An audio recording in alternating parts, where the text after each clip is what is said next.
Assalamualaikum warahmatullahi wabarakatuh. Halo guys, apa kabar semua? Ketemu lagi dengan saya Imran di channel Calon Guru. Kemarin kita sudah mencoba membahas mengenai langkah-langkah uji chi-square atau chi-kuadrat. Dan bagi teman-teman yang ingin mencari tutorial uji chi-square, silahkan langsung ditonton saja. Dan pada video kali ini kita akan mencoba belajar bersama melakukan uji linearitas.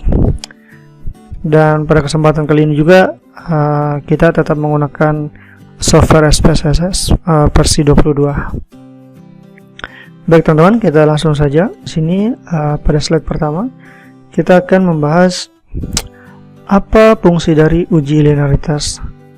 Uji linearitas itu sebenarnya bertujuan untuk mengetahui apakah dua variabel mempunyai hubungan yang linear atau tidak secara signifikan. Jadi kita akan ingin mengetahui bentuk hubungan antara variabel bebas dan variabel terikatnya. Dan biasanya uji ini akan digunakan sebagai prasyarat dalam analisis korelasi ataupun regresi linear.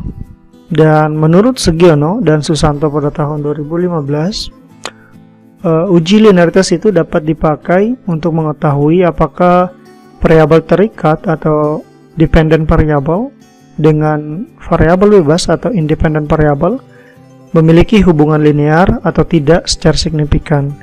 Jadi hubungannya bisa kita lihat apakah hubungan yang berbanding lurus atau berbanding terbalik.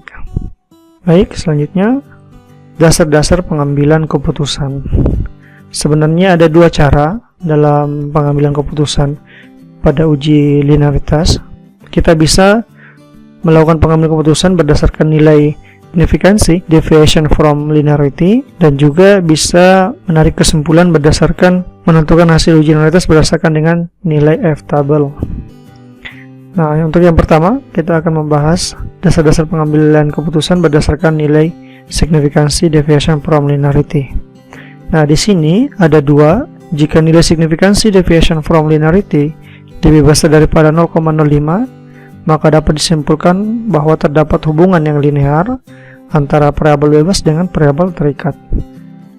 Sedangkan jika signifikansi deviation from linearity lebih kecil daripada 0,05, maka tidak terdapat hubungan yang linear antara variabel bebas dengan variabel terikat.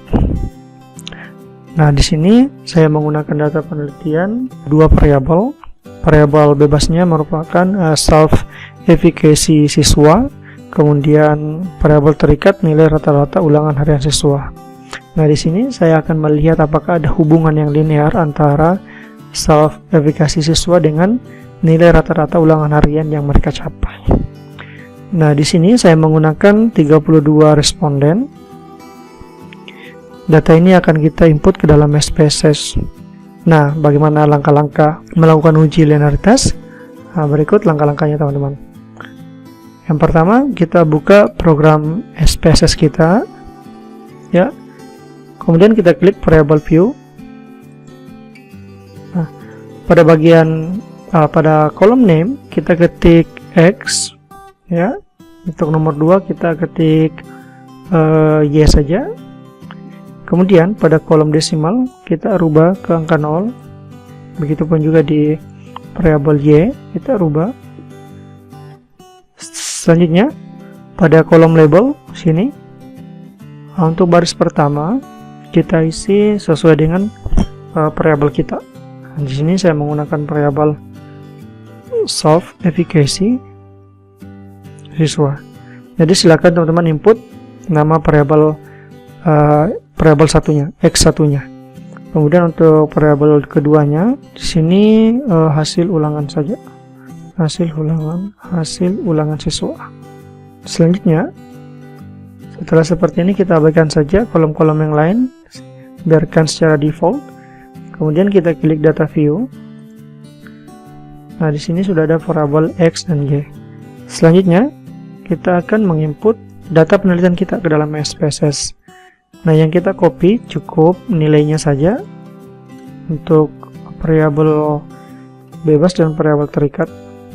Kita copy, kemudian kita paste di sini. Nah, selanjutnya kita akan melakukan analisis uji linearitas. Langkahnya, kita masuk ke tab Analyze, kemudian kita klik Compare Means, kemudian kita pilih Means. Nah, di sini silakan diperhatikannya teman-teman, jangan sampai tertukar. Untuk self efficacy siswa, kita masukkan ke dalam independent list atau variabel bebas. Sedangkan untuk hasil ulangan siswa, kita masukkan ke dalam dependent list atau variabel terikat. Kemudian kita klik Option. Nah, di bagian ini silakan kita klik Test for Linearity. Selanjutnya kita klik Continue. Kita klik OK. Nah, di sini keluar output means ada 4 tabel, ada case processing summary, ada report, ada ANOVA table, kemudian ada measures of association. Nah, yang akan kita gunakan hanya ANOVA table. Sini kita akan menggunakan nilai signifikansi dan juga nilai F table. Nah, seperti yang saya jelaskan di awal, bahwa ada 2 cara untuk melihat linearitas. Kita bisa melihat berdasarkan nilai F hitung maupun nilai signifikansinya. Sekarang kita akan mencoba menarik kesimpulan.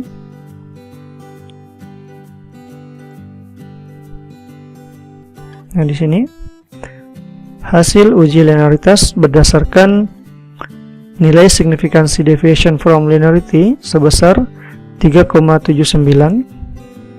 Ya, kita lihat.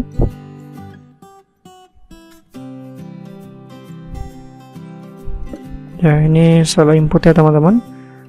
Seharusnya 3,70 ya. Dimana 0,370 ini lebih besar daripada 0,05. Maka dapat disimpulkan bahwa terdapat hubungan yang linear antara self efficacy siswa dengan nilai rata-rata hasil ulangan harian siswa. Nah, kemudian untuk menentukan hasil uji linearitas berdasarkan nilai F table, di sini kita bisa melihat aturannya, dasar-dasar pengambilan keputusannya, di mana jika nilai F hitung lebih kecil daripada F table, maka terdapat hubungan yang linear antara variabel bebas dengan variabel terikat. Sebaliknya, jika F hitung lebih besar daripada F table, maka tidak terdapat hubungan yang linear antara variabel bebas dengan variabel terikat. Nah, di sini untuk nilai F hitung bisa dilihat adalah 1,191. Nah, sedangkan untuk F table pada data penelitian saya adalah 2,40. Nah, bagi teman-teman yang belum paham bagaimana cara mendapatkan nilai F table ini, sebentar saya akan jelaskan ya. Nah, di sini diketahui nilai F hitung 1,191 lebih kecil daripada F table, yaitu 2,40, sehingga dapat disimpulkan bahwa terdapat hubungan yang linear antara self efficacy siswa dengan nilai rata-rata hasil ulangan harian siswa. Nah, bagaimana cara mendapatkan F table? Silakan teman-teman lihat. Di sini saya sudah mengunduh nilai dari nilai distribusi F table untuk presentasi 0,05. Nah, cara mencari F table apa? Nah, rumusnya ada df deviation from linearity, kemudian ada df within groups. Nah, kita lihat di table ANOVA table. Nah, di sini untuk deviation from linearity pada kolom df ada di angka 15 ya. Nah, kemudian within groups di kolom df ada juga di angka 15. Sehingga di sini saya mendapatkan rumus 15. Kemudian kita lihat pada table distribusi nilai F table. Nah, kita sesuaikan. Nah, untuk df penyebutnya berada pada angka 15, sedangkan untuk df untuk pembilangnya berada juga di angka 15. Nah, kita sesuaikan saja teman-teman, kita cari. Nah, didapatkanlah nilai F table-nya, yaitu 2,40. Baik teman-teman, saya rasa cukup sekian. Saya berharap video ini bisa membantu teman-teman dalam menyelesaikan skripsinya ya. Kurang lebihnya mohon dimaafkan. Apabila video ini bermanfaat, silakan di-share ke teman-temannya, silakan di-like dan di-komen. Dan jangan lupa teman-teman untuk membantu perkembangan channel YouTube saya dengan cara subscribe. Sekian, wabillahi taufiq wal hidayah. Assalamualaikum warahmatullahi wabarakatuh.